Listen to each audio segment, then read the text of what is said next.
বাঁশখালীতে বন্যায় ক্ষতিগ্রস্তদের সহায়তা, দেশের শান্তি বিনষ্ট না করার আহ্বান প্রধানমন্ত্রীর। বিভ্রান্তকারীরা যদি বিভ্রান্ত করার সুযোগ পায়, ক্ষতিগ্রস্ত হবে জনগণ। বিভ্রান্তকারী যারা, তারা তো নিজেদের মতন করে চলে যাবে, তারা তো জনগণের সাথে থাকবে না।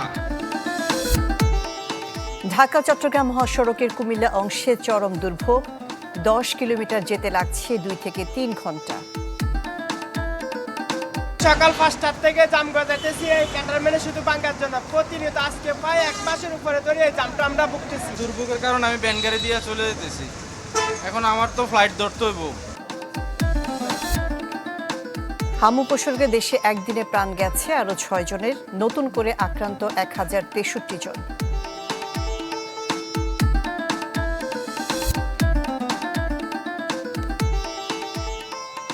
আমন্ত্রণ মেগা ডিজিটাল স্কেল দেশ 24-এ আপনাদের সাথে থাকছি আমি শাহনাজ শাহরিয়ার। সরকার মানুষের সুখ দুঃখে পাশে থাকবে বলে আশ্বাস দিয়েছেন প্রধানমন্ত্রী তারেক রহমান।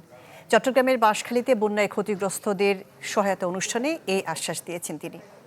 এ সময় বিভ্রান্তি ছড়িয়ে শান্তি বিনষ্ট না করার আহ্বান জানিয়েছেন তারেক রহমান। এর আগে কক্সবাজার মাতারবাড়িতে গভীর সমুদ্র বন্দর পরিদর্শন করেন প্রধানমন্ত্রী।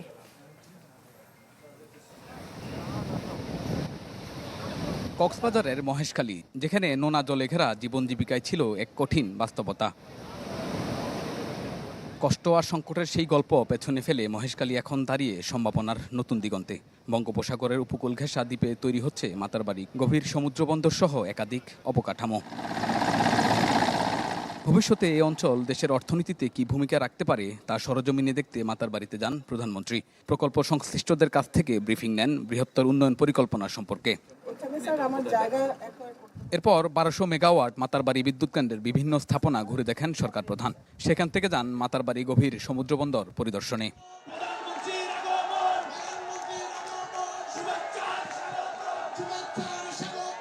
দুপুরে মহেশখালী থেকে বাহারচরা সমুদ্র সৈকতে পৌঁছান প্রধানমন্ত্রী। বন্যায় পুনর্বাসন কার্যক্রমের অংশ হিসেবে বাঁশখালীর ক্ষতিগ্রস্ত পরিবারের মাঝে হস্তান্তর করেন নতুন বাড়ির চাবি। এই বাংলাদেশের মানুষ এই সরকারকে নির্বাচিত করেছে। পরে যোগ দেন সমুদ্র সৈকতের কিনারায় স্থানীয় বিএনপি আয়োজিত জনসভায়। এ সময় দেশ নিয়ে নানা পরিকল্পনার কথা তুলে ধরেন প্রধানমন্ত্রী। সমগ্র বাংলাদেশের মানুষের সামনে আগামী 10 বছর আমাদের জ্বালানি পরিকল্পনা কি হবে, আগামী 10 বছর ইনশাআল্লাহ বাংলাদেশের বিদ্যুৎ ব্যবস্থা কি হবে, সেই প্রস্তাবনা আমরা জাতীয় সংসদে উপস্থাপন করব। দেশে ঝগড়া ফাসাদ চলবে নাকি দেশকে এগিয়ে নেওয়া হবে তা নিয়ে দেশের জনগণকে সিদ্ধান্ত নিতে হবে বলে মনে করেন প্রধানমন্ত্রী। আজকে আমাদেরকে সিদ্ধান্ত নিতে হবে, আজকে বাংলাদেশের মানুষকে সিদ্ধান্ত নিতে হবে যে আমরা কি আমাদের দেশকে এগিয়ে নিয়ে যাব, নাকি আমরা ঝগড়া ফ্যাসাদে লিপ্ত থাকব, নাকি আমরা বিভ্রান্তকারীদের সাথে থাকব। এই ব্যাপারে আমাদেরকে সিদ্ধান্ত নিতে হবে। প্রধানমন্ত্রী বলেন, বিদ্যুৎ গ্যাস সমস্যা সমাধানে সময় লাগবে, তবে এসব নিয়ে কিছু মানুষ বিভ্রান্তির চেষ্টা করছে বলেও অভিযোগ করেন তিনি। সতর্ক থাকতে হবে আমাদেরকে, যারা বিভ্রান্ত তৈরি করতে চায় তারা যাতে কোনো সুযোগ না পায়। কারণ বিভ্রান্তকারীরা যদি বিভ্রান্ত করার সুযোগ পায়, ক্ষতিগ্রস্ত হবে জনগণ। বিভ্রান্তকারী যারা, তারা তো নিজেদের মতন করে চলে যাবে, তারা তো জনগণের সাথে থাকবে না। পেছনে পড়ে না থেকে এখন জনগণের ভাগ্য পরিবর্তনের সময় বলেও মন্তব্য করেন প্রধানমন্ত্রী। পুনর্বাসন, উন্নয়ন, রাজনৈতিক কর্মসূচি 3 মাত্রায় সাজানো প্রধানমন্ত্রীর এই সফর। নির্বাচন আগে সমুদ্র উপকূলীয় এলাকা নিয়ে বিএনপির যে অঙ্গীকার ছিল তা আবারও পুনর্ব্যক্ত করলেন প্রধানমন্ত্রী তারেক রহমান। আর স্থানীয়দের প্রত্যাশা, প্রধানমন্ত্রীর এই সফরের মধ্য দিয়ে দীর্ঘদিন ধরে অবহেলিত বৃহত্তর চট্টগ্রামের দক্ষিণাঞ্চলের মানুষের দুঃখ দুর্দশা অনেকটাই লাঘব হবে, আর গতি পাবে নানা উন্নয়ন প্রকল্পের কাজেও। শাহনাজ বাবলু, চ্যানেল 24, বাঁশখালী, চট্টগ্রাম।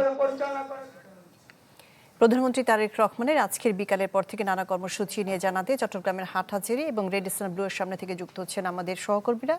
প্রথমে যাচ্ছি হাটহাজারীতে জনসভা সহ নানা কর্মসূচিতে আজকে তিনি যোগ দেওয়ার কথা ছিল বিকাল 5টায়।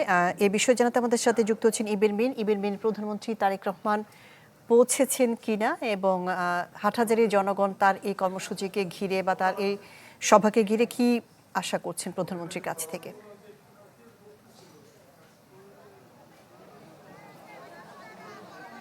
শাহনাজ, 5টায় আসার কথা থাকলো, এখন পর্যন্ত প্রধানমন্ত্রী তারেক রহমান জনসভাস্থলে আসেননি। তবে তিনি হাটহাজারী যে মাদ্রাসা সেটির উদ্দেশ্যে রওনা করেছেন, আমরা এমনটা জানতে পেরেছি। হাটহাজারী মাদ্রাসা শেষে তারপর তিনি এখানে জনসভাস্থলে এসে যারা বন্যা দুর্গত তাদেরকে সহায়তা দেওয়ার পর এখানে বক্তব্য রাখার কথা রয়েছে। আমরা এখানে এখন এই মুহূর্তে দেখছি হাজারো নেতাকর্মী, হাজারো সমর্থক তারা সরকারি কলেজ মাঠে এসে জড়ো হয়েছেন। প্রধানমন্ত্রীর যে বক্তব্য সে বক্তব্য শোনার অপেক্ষায় তারা রয়েছেন। তারা প্রত্যাশা করছেন প্রধানমন্ত্রী হাটহাজারীবাসীর জন্য ও চট্টগ্রামের জন্য নতুন কোনো প্রতিশ্রুতি দিবেন যেগুলো নির্বাচনের আগে দিয়েছিলেন। এই আশা নিয়ে তারা আছেন। এছাড়া বিএনপি নেতাকর্মী সমর্থক তাদের মাঝে আমরা ব্যাপক উচ্ছ্বাস উদ্দীপনা দেখছি। এই জন্যই যে তারা বলছেন 20 বছর পর সরকার প্রধান হিসেবে, বিএনপি দলীয় সরকার প্রধান হিসেবে একজন প্রধানমন্ত্রী তিনি আসছেন। সেটি আবার দীর্ঘ 17 বছরের যে লড়াই সংগ্রাম, তিনি যে নির্যাতনের শিকার হয়েছেন, সব নির্যাতন শেষ করে পার হয়ে তারপর তিনি আজকে যে প্রধানমন্ত্রী হিসেবে চট্টগ্রামে হাটহাজারীতে আসছেন, এই বিষয়টিকে আসলে যারা এখানে জনসভাস্থলে এসেছেন তারা সবাই স্মরণ করছেন। এই জন্যই তারা জানেন যে বলছেন যে 91, 96, 2001 এই 3টি নির্বাচন এবং 2026 এই 4টি নির্বাচনে হাটহাজারী আসনটি বিএনপির এবং ধানের শীষের প্রতীকে জয়যুক্ত হয়েছিল। যার কারণে এই আসনটি সম্পর্কে বিএনপি প্রধানমন্ত্রীর কাছে সব ধরনের তথ্য রয়েছে। প্রধানমন্ত্রী তার কাছে থাকা তথ্য অনুযায়ী কি দেন হাটহাজারীবাসীর জন্য, কি দেন চট্টগ্রামের জন্য, উত্তর চট্টগ্রামের জন্য, সেটি শোনার জন্য আসলে তারা সবাই উদ্গ্রীব অপেক্ষায় রয়েছেন। আর এছাড়া যে জনসভাস্থলের আশপাশেও আমরা দেখছি এখনও হাজার হাজার মানুষ বাইরে অপেক্ষা করছেন, যেহেতু প্রধানমন্ত্রী এসে পৌঁছাননি। তার কারণে যে তীব্র রোদ, এই তীব্র রোদের মধ্যে মানুষজন আসলে অপেক্ষা করছেন। আর যে নিরাপত্তা ব্যবস্থা সেটিও জোরদার রাখা হয়েছে। প্রতিটি গেটে তল্লাশি চৌকি বসিয়ে সেখান থেকে একজন একজন করে আসলে চেক করে তারপর ভেতরে ঢোকানো হচ্ছে। এই যখন অবস্থা, তখন চট্টগ্রামের মানুষ আসলে প্রত্যাশা করছেন প্রধানমন্ত্রী এই যে সফর, এটি যেন আরও যেন এটিও তারা প্রত্যাশা করছেন যেন 1 বছর 2 বছর পর পর হলেও একজন সরকার প্রধান এবং দলীয় প্রধান হিসেবে যেন চট্টগ্রামের মানুষের এই যে সাক্ষাৎ সেটি যেন দেন। আমরা এখানে যারা নারী সমর্থকরা এসেছেন তারা বলছেন যে অন্যান্য সময় বন্যা দুর্গত মানুষজনকে আসলে টিন সহ ছোটোখাটো সামগ্রী উপহার দেওয়া হতো, এবার পুরো ঘরের চাবি উপহার দিচ্ছেন, পুরো ঘর নির্মাণ করে দিচ্ছেন। এটি আসলে সবচেয়ে বড় প্রাপ্তি, এটি আসলে পরিবর্তন, এটি বলছেন আসলে এখানে যারা এসেছেন নেতাকর্মী সমর্থক তারা। শাহনাজ। জি বিরমির, আপনাকে ধন্যবাদ। এবার চট্টগ্রাম নগরের রেডিসন ব্লু এর সামনে থেকে যুক্ত হচ্ছে রনি দত্ত। রেডিসন ব্লুতে সাংগঠনিক বৈঠকে বিএনপি নেতাকর্মীদের সাথে প্রধানমন্ত্রী তারেক রহমানের বসার কথা রয়েছে। সে বৈঠকটি কখন হতে যাচ্ছে এবং কখন নাগাদ প্রধানমন্ত্রী এসে পৌঁছাতে পারেন? শাহনাজ, এখন আমরা যতটুকু জেনেছি রেডিসন ব্লুতে যেই সভাটি অনুষ্ঠিত হবে সেটি সন্ধ্যা 7টার দিকে অনুষ্ঠিত হবে। যদিও যেসব কর্মসূচিগুলো তিনি নিয়েছেন, নির্ধারিত যে কর্মসূচি, সেগুলো থেকে কিছুটা বিলম্ব তিনি রয়েছেন। সে কারণে হয়তো এখানে যেই সভাটি 7টায় শুরু হওয়ার কথা সেটি হয়তো সেই 7টার কিছু পরে হয়তো শুরু হবে। তবে এখানকার যে পরিবেশ সেটি যদি আপনি একটু দেখাই, এখানে ইতিমধ্যে অর্থাৎ বিভিন্ন জায়গা থেকে রেডিসনের সামনে নেতাকর্মীরা কিন্তু এখানে জড়ো হয়েছেন। এখানে বিভিন্ন এলাকা থেকে মানুষজন আসছেন, তারা এখানে অপেক্ষা করছেন। তাদের এখানে যে প্রধানমন্ত্রী আসবেন এক নজর দেখার জন্য তারা এখানে অপেক্ষা করছেন। এবং এখানকার যে নিরাপত্তা, সেই নিরাপত্তা যে বেষ্টনী সেটিও কিন্তু আসলে এখানে পুরোপুরি নিশ্চিত নিরাপত্তা, এখানে নিরাপত্তা ব্যবস্থা নেওয়া হয়েছে। সব মিলে এখানকার যে প্রস্তুতি সেটি কিন্তু সম্পূর্ণ করা হয়েছে এবং ভেতরের যে প্রস্তুতি সেটিও কিন্তু একেবারে বলা চলে যে সম্পূর্ণ রয়েছে। এবং যারা এখানে প্রবেশ করছেন তাদের অনেক কঠোর নিরাপত্তার মধ্যে প্রবেশ করছেন। আর এখানে যারা সবাই উপস্থিত হবেন, অর্থাৎ সবাই যারা এখানে যোগ দিবেন, প্রায় 600 থেকে 700 নেতা এখানে অংশগ্রহণ করার কথা রয়েছে। বিশেষ করে মহানগর, উত্তর এবং দক্ষিণের নেতারা এখানে উপস্থিত থাকবেন। এছাড়া ছাত্রদল, যুবদল, স্বেচ্ছাসেবক দল সহ 17টি অঙ্গ সংগঠনের নেতারা সবাই এখানে যোগদান করার কথা রয়েছে। তার মধ্যে মহানগরের সব সদস্য থাকবেন, ছাত্রদল ও স্বেচ্ছাসেবক দলের যে আহ্বায়ক, সদস্য সচিব এবং যুগ্ম আহ্বায়ক থাকবেন, যুবদলের 30 জন নেতা এখানে থাকবেন, মহিলা দলের 10 জন এবং বিভিন্ন অঙ্গ সংগঠনের সভাপতি ও সাধারণ সম্পাদক উপস্থিত থাকার কথা রয়েছে। তবে আরও বেশ কিছু সংগঠনের যেখানে আসলে কমিটি নেই বা বিলুপ্ত করা হয়েছে সেগুলো থেকেও কিন্তু সিনিয়র নেতারা এখানে উপস্থিত থাকবেন। সব মিলে এটি কিন্তু আসলে সবচেয়ে গুরুত্বপূর্ণ একটি বৈঠক হতে চলেছে। এখানে দিক নির্দেশনা দিবেন, বিশেষ করে এই যে দলের যে অন্তঃকন্দল রয়েছে সেই কন্দলগুলো যাকে বিভক্তিগুলো দূর করে দলকে একত্রিত করা এবং সামনের যে বিভিন্ন যে স্থানীয় যে নির্বাচনগুলো রয়েছে, বিশেষ করে সিটি কর্পোরেশন নির্বাচন, উপজেলা নির্বাচন, ইউনিয়ন পরিষদের নির্বাচন, এইসব নির্বাচনগুলোকে কেন্দ্র করে তিনি বেশ কিছু নির্দেশনা দেবেন এবং নেতাকর্মীরা সেই নির্দেশনা পেয়ে তার যে নির্দেশনা মোতাবেক সে দলকে পুনর্গঠিত করবেন এবং একই সাথে যে নির্বাচনী যে প্রতিশ্রুতি রয়েছে সেই প্রতিশ্রুতির মোতাবেক যে কাজগুলো আছে সেগুলো সম্পূর্ণ করার জন্য এখান থেকে গুরুত্বপূর্ণ নির্দেশনা দিবেন বলে নেতাকর্মীরা এখানে আশা করছেন। তো এই ছিল এখানকার সবশেষ অবস্থা। জি রনি দত্ত, আপনাকে ধন্যবাদ। রেডিসন ব্লু এর সামনে থেকে আমাদের সাথে যুক্ত হয়েছিলেন রনি দত্ত। বিরোধী দল আগের মতো ভূমিকা পালন করে হাসিনার ভাষায় কথা বলতে শুরু করেছে। দুপুরে রংপুর শিল্পকলা একাডেমিতে এমন মন্তব্য করেছেন স্থানীয় সরকার মন্ত্রী মির্জা ফখরুল ইসলাম আলমগীর। বলেন, জুলাই অভ্যুত্থানে ৪,০০০ ছাত্র নারী শিশুকে হত্যা করা হয়েছে। ১৭ বছরে লাখ লাখ মামলা, গুম খুন হয়েছে। ইরান যুদ্ধে প্রায় $4 বিলিয়ন ক্ষতি হয়েছে বাংলাদেশের। সব মিলিয়ে ঘুরে দাঁড়াতে সময় লাগবে। এ সময় দ্রুত গ্যাস সংকট সমাধানের বিষয়ে কথা বলেন মির্জা ফখরুল। অনুষ্ঠানে রাষ্ট্রদূত মুশফিকুল ফজল আনসারী সহ অনেকে উপস্থিত ছিলেন। আমাদের একটা বিরোধী দল আছে, এই বিরোধী দল দুর্ভাগ্যক্রমে তারা আবার সে আগের মতোই ভূমিকা পালন করতে শুরু করেছে এবং হাসিনা যে ভাষায় কথা বলতো এরা ওই ভাষায় কথা বলতো। একটা ধ্বংসপ্রাপ্ত অর্থনীতিকে টেনে তোলা শুরু হয়েছে, একটা বিপর্যস্ত আপনার প্রশাসন তাকে ঢেলে সাজানোর চেষ্টা করা হচ্ছে, চেষ্টা শুরু করেছেন। কাজটা তো এত সহজ না, এত তাড়াতাড়ি হয় না। আরো চেরাগ তো নাই কারো হাতে। ভোগান্তির আরেক নাম ঢাকা চট্টগ্রাম মহাসড়ক। এ সড়কের কুমিল্লা অংশে আধা কিলোমিটারের 10 থেকে 15 মিনিটের পথ পাড়ি দিতে কেটে যায় 2 থেকে 3 ঘন্টা। যাত্রী ও চালকদের দাবি, সংস্কার না হওয়াতে খানাখন্দে ধীর গতির সাথে বাড়ছে ভোগান্তি।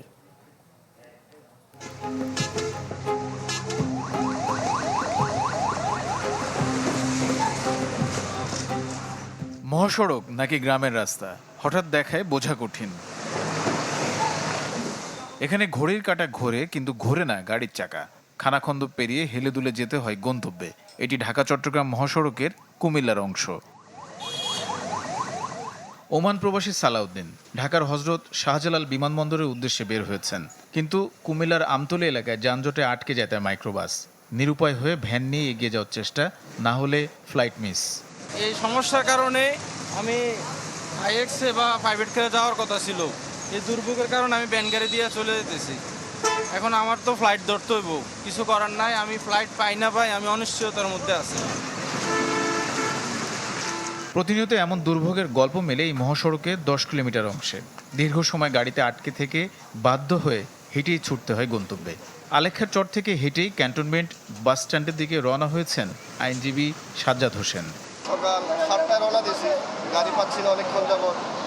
তারপর কুমিল্লা মেডিসিন মার্কেট আলেখ্যার চর, ওইখান থেকে হেঁটেই ক্যান্টনমেন্ট উদ্দেশ্যে রওনা, ওইখান থেকে যদি গাড়ি পাই তবে সঠিক সময়ে তো যাইতে পারবো। জানা গেছে, ঢাকা চট্টগ্রাম মহাসড়কের কুমিল্লার অংশে আমতলী, আলেখ্যার চর, জাগরঝুলি, কোটবাড়ি বিশ্ব রোড, বেলতলী, পদুয়ার বাজার এলাকায় বেহাল সড়ক। ফলে মহাসড়কের 2 লেনেই ধীর গতিতে চলে যানবাহন। 10 মিনিটের পথ পাড়ি দিতে লাগে 2-3 ঘন্টা। ভারী যানবাহন চলার কারণে এই নরবরে ইট কখনো স্থায়ী সমাধান হতে পারে না। যেই কাজ করতেছে, যেই কাজ হচ্ছে, এটা যে আমাদের পানি নিষ্কাশনের কোনো ব্যবস্থা নাই। ক্যান্টনমেন্ট রোডের পরিস্থিতি এত খারাপ, এ দেশের সরকার কি চোখে দেয় না? জনগণ বহুত কষ্ট করতেছে শুধু এই জায়গাটা লেগেছে।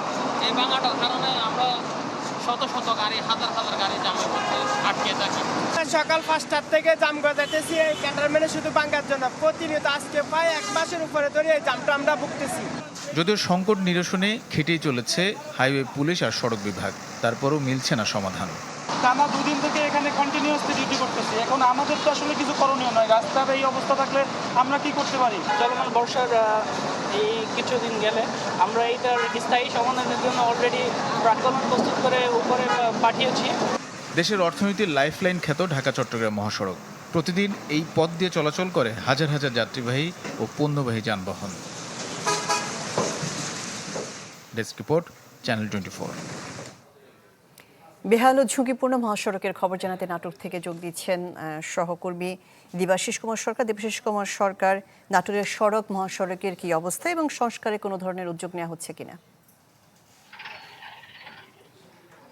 শাহনাজ, নাটোরে বেশ কয়েকটি মহাসড়ক রয়েছে। সড়ক বিভাগের যে আওতাধীন তাতে সড়ক এবং মহাসড়ক এবং আঞ্চলিক মহাসড়ক মিলে 332 কিলোমিটার সড়ক রয়েছে। এই সড়কগুলোর মধ্যে সবচেয়ে ঝুঁকিপূর্ণ সড়ক হচ্ছে হলো নাটোর বনপাড়া, যে বনপাড়া হাটিকুমরুল মহাসড়ক রয়েছে সিরাজগঞ্জে, সেটি অপ্রশস্ত সড়ক এবং উঁচু নিচু হওয়ার কারণে প্রতিনিয়ত এই সড়কে দুর্ঘটনা ঘটছে।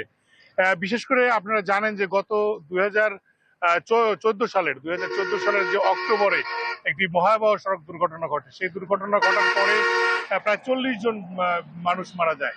সেই মৃত্যুর ঘটনার পর তদন্ত প্রতিবেদনে উঠে আসে যে ঝুঁকিপূর্ণ বেশ কয়েকটি বাঁক রয়েছে এবং অপ্রশস্ত রাস্তা, সেগুলো নির্ধারিত হয়, কিন্তু পরবর্তী সময়ে সেই ব্যাপারে কোনো উদ্যোগ গ্রহণ করা হয়নি। সেই বাঁকগুলো সংস্কার করা হয়নি। এছাড়া যে সড়ক যে প্রশস্তকরণ, সেটাও সম্পন্ন করা হয়নি। পাশাপাশি অন্যান্য যে সড়কগুলো রয়েছে সেই সড়কগুলোর অবস্থাও খুব যে ভালো তা নয়। নাটোর বগুড়া মহাসড়ক বেশ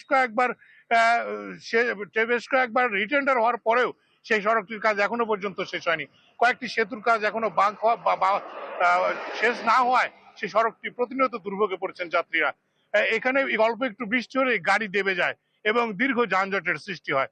এছাড়া যে সব মিলিয়ে নাটোরের যে মহাসড়কগুলো রয়েছে, এটি ছোট্ট পরিসংখ্যানে যে গত 2 বছরে প্রায় 1000-এর উপরে সড়ক দুর্ঘটনা ঘটেছে, প্রায় 120 জন মানুষ মারা গেছে। এটা হচ্ছে হলো হাইওয়ে পুলিশের তথ্য মতে, কিন্তু এর বাইরেও প্রচুর দুর্ঘটনা ঘটেছে এবং মানুষ মারা গেছে এবং 1000-এর উপরে মানুষ আহত হয়েছে। শাহনাজ।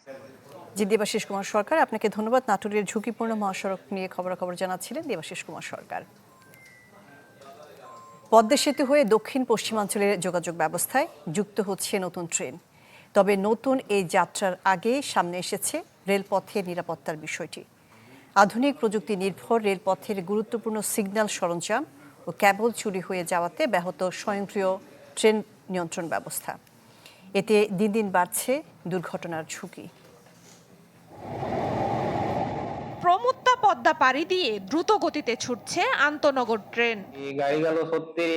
দেশের অন্যতম আধুনিক এই রেলপথে ট্রেন চলাচলে নিয়ন্ত্রণ ও নিরাপত্তা নিশ্চিতে রয়েছে কম্পিউটার নিয়ন্ত্রিত ইন্টারলকিং সিস্টেম এবং স্বয়ংক্রিয় সিগন্যাল প্রযুক্তি। কিন্তু সেই আধুনিক ব্যবস্থাতেই লেগেছে বড় ধাক্কা। রেলওয়ে সূত্র বলছে, দফায় দফায় চুরি হয়েছে গুরুত্বপূর্ণ কেবল, সিগন্যাল সরঞ্জাম সহ নানা উপকরণ। এতে সবগুলো লাইনে মিলছে না আধুনিক সিগন্যাল ব্যবস্থার পূর্ণ সুবিধা। এই যে ভাই দেখেন, এর ভিতর থেকে জিনিস চুরি করে নিয়ে গেছে। খোঁজ নিয়ে জানা যায়, মুন্সিগঞ্জের মাওয়া, শ্রীনগর ও নিমতলা স্টেশনে চুরি হয়েছে সিগন্যাল ব্যবস্থার গুরুত্বপূর্ণ সরঞ্জাম। গত 2 বছরে একাধিকবার চুরির ঘটনা ঘটেছে এসব এলাকায়, যার প্রভাব পড়েছে ট্রেন চলাচলেও। 4টি লাইনের মধ্যে বর্তমানে সচল 2টি লাইন। এই জায়গাটার সিগন্যাল ঠিক নাই, আমরা রাস্তা পার হওয়ার লেগে তাড়াহুড়া করি, যখন হঠাৎ করে পার হওয়ার সময় ট্রেন আয়া পড়ে, আবার অনেকে মারাও যায়। পৌঁছানি রাখা উচিত এবং প্রত্যেকটা প্ল্যাটফর্মে এই বিষয়গুলোকে সিসিটিভির আওতায় নিয়ে এসে এই জিনিসগুলো একটু আরো তত্ত্বাবধান করার জন্য আমি সরকার বিনীত অনুরোধ করতেছি। কম্পিউটার প্রযুক্তির মাধ্যমে যেখানে মুহূর্তেই ট্রেনের অবস্থান শনাক্ত এবং চলাচল নিয়ন্ত্রণের কথা, সেখানে নির্ভর করতে হচ্ছে পুরনো পদ্ধতিতে। সিগন্যাল যদি না চলে বা না জ্বলে, তাহলে তো একটা ট্রেন আর একটা ট্রেনের সাথে ধাক্কা খাইতেই পারে বা সংঘর্ষ হতে পারে। প্রায় 2 কিলোমিটার পথ হেঁটে এসে দিন 12 বার আমাদের ট্রেন পরিচালনার জন্য সিগন্যাল দিতে হয়। তবে রেলওয়ে কর্তৃপক্ষ বলছে, নিরাপত্তা জোরদারের বিষয়টি গুরুত্ব দিয়ে দেখা হচ্ছে। তার কেটে নিয়ে যাওয়ার কারণে আপনার এই যে সিগন্যাল গুলো এখন লাল হয়ে আছে, এটা এক প্রকার লাইন আছে, কিন্তু ওই লাইনে আমাদের কোনো কার্যকারিতা ওখানে আমরা করতে পারি না। সারা রাস্তায় পাহারাদার দেয়া নাই, আমরা ধরেন মাঝে মাঝেই মামলা করতেছি, তবে আগের মতো যে হারে ছিল ওখান থেকে এখন কমে গেছে অনেকটা। সর্বশেষ গত জুলাইয়ে এক নারীর মৃত্যুসহ 2 বছরে মুন্সিগঞ্জের ট্রেনে কাটা পড়ে প্রাণ হারিয়েছেন অন্তত 8 জন পথচারী। সব মিলিয়ে পদ্মা সেতুর রেলপথের নিরাপত্তা নিয়ে বাড়ছে শঙ্কা। Desk report, channel 24। Dhaka Gopalganj রুটে কাল প্রথমবারের মতো চালু হতে যাচ্ছে ট্রেন। এই নিয়ে আরো খবরাখবর জানাতে যুক্ত হচ্ছেন বাদল সাহা। বাদল শাহ, এই নিয়ে নিশ্চয় গোপালগঞ্জবাসী বেশ খুশি, তাদের অনুভূতি নিয়ে জানতে চাই। শাহনাজ, আগামীকাল 10ই আগস্ট গোপালগঞ্জ ঢাকা রুটে সরাসরি ট্রেন চলাচল চালু হচ্ছে। গোপালগঞ্জবাসীর বহুল প্রতীক্ষিত এই যে ঢাকা গোপালগঞ্জ ট্রেন চলাচল, এটি কিন্তু শুরু হবে আগামীকাল বেলা 3:15 ঢাকা থেকে অভিযাত্রী কমিউটার ট্রেনটি কিন্তু গোপালগঞ্জের উদ্দেশ্যে ছেড়ে আসবে এবং 6:45 গোপালগঞ্জে পৌঁছাবে এবং যে ফিরতি যে ট্রেনটি রয়েছে সেটি কিন্তু 7:30টার দিকে গোপালগঞ্জ থেকে ঢাকার উদ্দেশ্যে ছেড়ে যাবে এবং 10:30টার দিকে কিন্তু ঢাকায় পৌঁছাবে। এই গোপালগঞ্জ, শুধু গোপালগঞ্জ নয়, গোপালগঞ্জের আশেপাশে আরও কয়েকটি উপজেলা রয়েছে। সেই উপজেলার মানুষেরও কিন্তু দীর্ঘদিনের দাবি ছিল যে গোপালগঞ্জ এবং ঢাকা রুটে সরাসরি ট্রেন চালু হোক। সেটি কিন্তু চালু হয়, তারা কিন্তু খুবই উচ্ছ্বসিত। আমি একটু আসলে কথা বলতে চাই গোপালগঞ্জের একজন বাসিন্দার সাথে। আসলে এই যে ঢাকা গোপালগঞ্জ যে সরাসরি ট্রেন চলাচল হচ্ছে, এতে আসলে আপনাদের কেমন অনুভূতি হচ্ছে? ওদের খুবই ভালো অনুভূতি হচ্ছে, কারণ বহুল প্রতীক্ষিত এই দক্ষিণ বাংলার সাথে ঢাকার সাথে একটা যোগাযোগের নতুন দ্বার উন্মোচন হলো এই অভিযাত্রী কমিউটার ট্রেনের মাধ্যমে। যে এবং আমরা গোপালগঞ্জবাসী গর্বিত যে এখানে একটা ঢাকা টু গোপালগঞ্জ ট্রেন দেয়। যেমনটি শুনছিলেন যে এই ট্রেনটি চালু হতে কিন্তু সাধারণ মানুষের মধ্যে কিন্তু উচ্ছ্বাস বিরাজ করছে। আগামীকাল যে ট্রেনটি আসবে সেই ট্রেনটি কিন্তু উদ্বোধন হবে গোপালগঞ্জের কাশিয়ানী উপজেলার মহেশপুর স্টেশনে। সেখানে কিন্তু গোপালগঞ্জের এক যে আসনটি রয়েছে সেই আসনের সংসদ সদস্য সেলিমুজ্জামান সেলিম, গোপালগঞ্জ 2 আসনের সংসদ সদস্য ডক্টর KM বাবর এবং জেলা প্রশাসক আরিফুজ্জামান সহ প্রশাসন এবং রেলের যারা ঊর্ধ্বতন কর্মকর্তা রয়েছেন কিন্তু তারা সেখানে উপস্থিত থাকবেন এবং সেখান থেকে কিন্তু এই গোপালগঞ্জ এবং ঢাকা রুটের ট্রেন চলাচল চালু হবে। মাত্র 145 টাকায় কিন্তু এই গোপালগঞ্জের যারা বাসিন্দা রয়েছে তারা কিন্তু এই 145 টাকায় টিকিট কেটে ঢাকা থেকে গোপালগঞ্জ এবং গোপালগঞ্জ থেকে ঢাকা যাতায়াত করতে পারবে। সব মিলিয়ে কিন্তু গোপালগঞ্জে উৎসবের আমেজ বিরাজ করছে এবং তারা সহজে যে এই ট্রেনে করে ঢাকা যেতে পারবেন সেই জন্য কিন্তু তারা আনন্দে উচ্ছ্বাসিত রয়েছে। এই ছিল আমার কাছে গোপালগঞ্জে ঢাকা গোপালগঞ্জ ট্রেন চলাচলের সবশেষ খবর। শাহনাজ। জি বাদল শাহ, ঢাকা গোপালগঞ্জ রুটে কাল প্রথমবারের মতো চালু হতে যাচ্ছে ট্রেন, এই নিয়ে জানাচ্ছিলেন বাদল সাহা।